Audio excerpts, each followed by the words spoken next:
Welcome back mga kapinoy. Ngayong araw na to ay mag-unboxing tayo ng 3 items.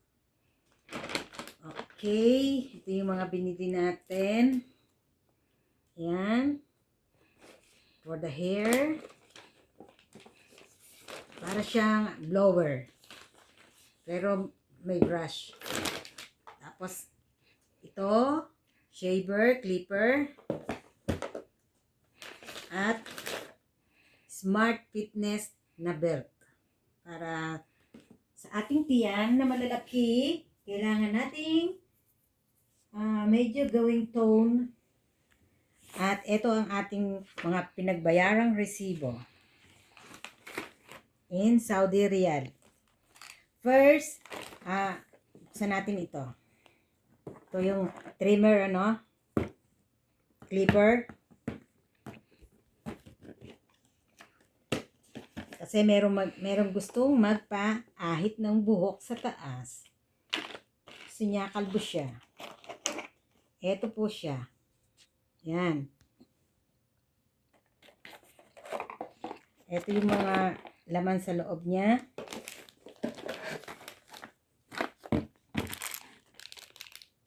Meron siyang 1, 2, 3 na comb.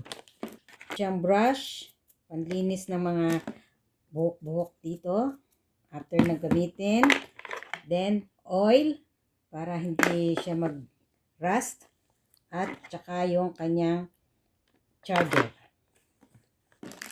Okay, and then next natin ay ito,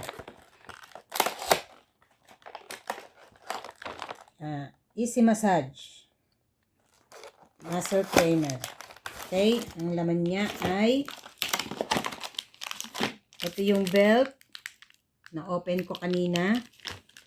Tapos meron siya nitong manual. Ito yung charger. Ito yung timer. Ayan, open natin. Ayan. Ayan siya, guys. Ngayon ay paano siya gamitin? Ito, lalagay natin siya dito. Yan. Yan. Yan. Tapos, itong patch, yan, ikakabit natin sa tiyan. Tapos, paandarin natin yung timer kung saan mo gusto. Okay? 1, 2, or 3. Kung gaano ka bilis. A minute. And then, magmamassage siyang ganyan. Ang gamit niya ay, kailangan mo siyang gamitin for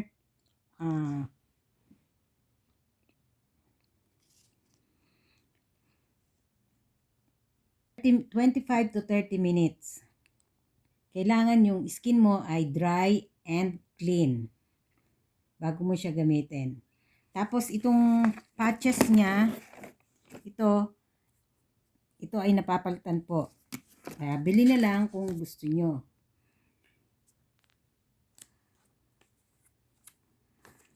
Yan. Maganda siya pang tone ng muscle. And this is another one. Yan. Para sa hair. Yan.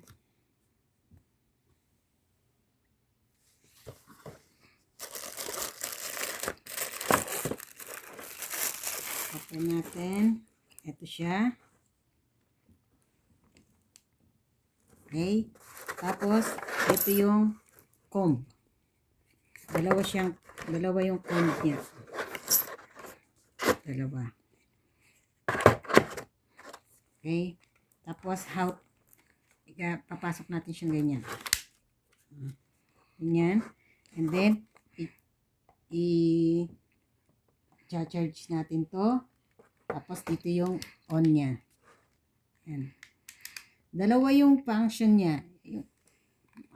Pwede siyang hot and cold. for, sabi dito, for quick drying, longer life, DC motor, shine and condition, Lonic care. Maganda po siya sa hair, yung hair nyo pag ginamitan nyo nito, para siyang, shiny and soft. Yan. So, hanggang dito na lang. Thank you. Sa susunod uli, please subscribe and like our channel, Pinoypage channel. See you again. Bye!